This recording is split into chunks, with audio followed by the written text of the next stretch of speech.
Mr. President, thank you, Mr. Musk. Are there about half of the government employees so far appear to have responded to your request for what they've been doing over the past week? Is there a timeline in place for next moves for people being fired, and when can the American people expect to see results from that? Yes. Well, to be clear, I think that email perhaps was misinterpreted as a performance review, but actually it was a pulse check review. Do you have a pulse? Do you have a pulse and 2 neurons?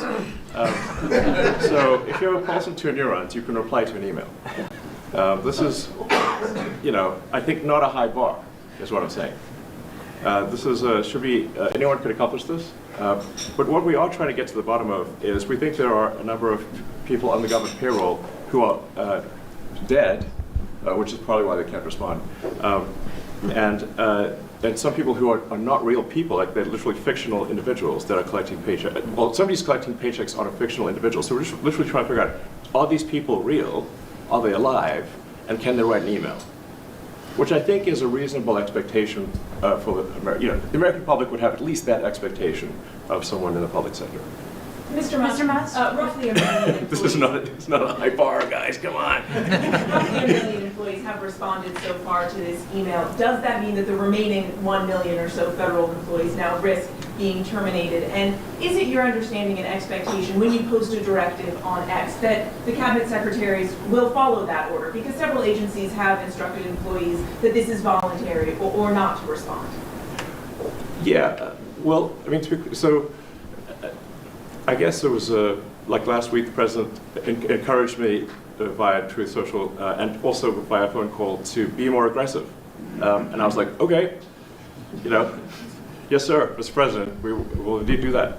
The president is the commander-in-chief. I do what the president asks. And I said, can we send out an email to everyone just saying, what did you get done last week? And the president said yes, so it did that. We got a partial response. We're going to send another email. But our goal is not to be capricious or unfair. We want to give people every opportunity to send an email. And the email could simply be, what I'm working on is too sensitive or classified to describe.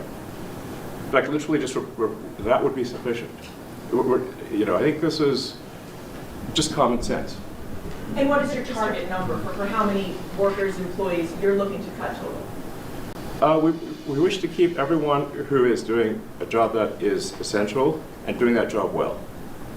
But if the job is not essential or they're not doing the job well, they obviously should not be on the public payroll. Mr. Musk, I'd like to add, wait a minute, wait. I'd like to add that those million people that haven't responded, though, Elon, they are on the bubble. I wouldn't say that we're thrilled about it. They haven't responded. Now, maybe they don't exist. Maybe we're paying people that don't exist. Don't forget, we just got here. This group just got here. But those people are on the bubble, as they say. Maybe they're going to be gone. Maybe they're not around. Maybe they have other jobs. Maybe they moved and they're not where they're supposed to be. A lot of things could have happened. I wouldn't say that Biden ran a very tight administration. They spent money like nobody's ever spent money before, wasted money. The Green New scam, all of the different things they spent money on. And you've seen that. You've seen that with some of the things that I read in speeches. I read them and people can't believe when I read them. 20 million here, 30 million here for a little educational course on something, circumcision, right? Circumcision. $20 million to inform the people of such and such a country on other things and other things other than that. So, those people are, right now we're trying to find out who those people are that haven't responded. Now, there'll be some agencies, like Marco has people within state that are right now doing very classified, very confidential work, and we understand that. We've talked, and we're being a little more surgical. And Marco's doing a lot of things himself. He's and some of the secretaries are. We're going to be going to them. We're going to be talking about it today. We're going to ask them to do their own doge. In other words, they'll look in their group, and I spoke with Lee Zeldin, and he thinks he's going to be cutting 65% or so of the people from environmental. and we're going to speed up the process too at the same time. You had a lot of people that weren't doing their job. They were just obstructionists, and a lot of people that didn't exist, I guess, Lee, too. You found a lot of empty spots that the people weren't there. They didn't exist.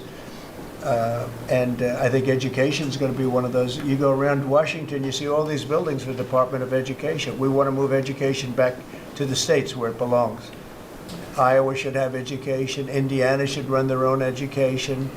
You're going to see education go way up. Right now, we're ranked at the very bottom of the list, but we're at the top of the list in one thing, the cost per pupil. We spend more money per pupil than any other country in the world. And yet it's Denmark and Norway, Sweden, and I hate to say this, and you know, we're going to get along very well with China, but it's a competitor. They're at the top of the list. They're among the top 10 usually, and they're a very big country, so we can't use that as an excuse, right? Because we're a very big country too, but we were ranked last time under Biden. We were ranked 40 out of 40. They do the 40 certain nations that they've done for a long time. It seems to be 40 for whatever reason. And we were ranked number 40. A year ago we were 38, then we were 39. We hit 40. And so we're last in that, and we're first in cost per pupil. So I would say that's unacceptable. Lawrence, you have something? Go ahead. Mr. President, I know you like competition, and I know it's early, so which department are you most impressed with? And then to this that's the first one. Which department have you received the most resistance from? Well, I think both of those questions are a little bit, well, you're a pretty controversial guy. Look, it's very early. Right now, I think I'm impressed with everybody, so far everybody. If I wasn't in the first month, and some of them just got here, they just got approved 2 days ago, right? But I think I'm very impressed with everybody. So far, I'm very happy with all of the choices. I think that Elon has done incredibly with some groups, and some groups are much easier than others. It is true. State is a, very difficult situation. We're right now negotiating very successfully, I think, with Russia and with Ukraine, and we have a lot of countries involved, and we have to be a little bit careful what we do and who we're terminating. But Marco is doing that I think he's going to be very precise. It's going to be, we're cutting down government. We're cutting down the size of government. We have to. We're bloated. We're sloppy. We have a lot of people that aren't doing their job. We have a lot of people that don't exist. You look at Social Security as an example. I mean, you have so many people in Social Security where, if you believe it, they're 200 years old. And what we're doing is finding out, are checks going out for that? And is somebody cashing those checks who's maybe 35 years old, okay? So there's a lot of dishonesty, there's a lot of fraud.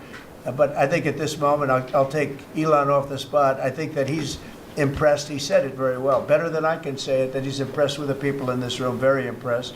And I am too, and it's too early to say, but I think everybody's on board. They all know. We want to balance a budget. We want to have a balanced budget within a reasonably short period of time, meaning maybe by next year or the year after, but maybe even sooner than that.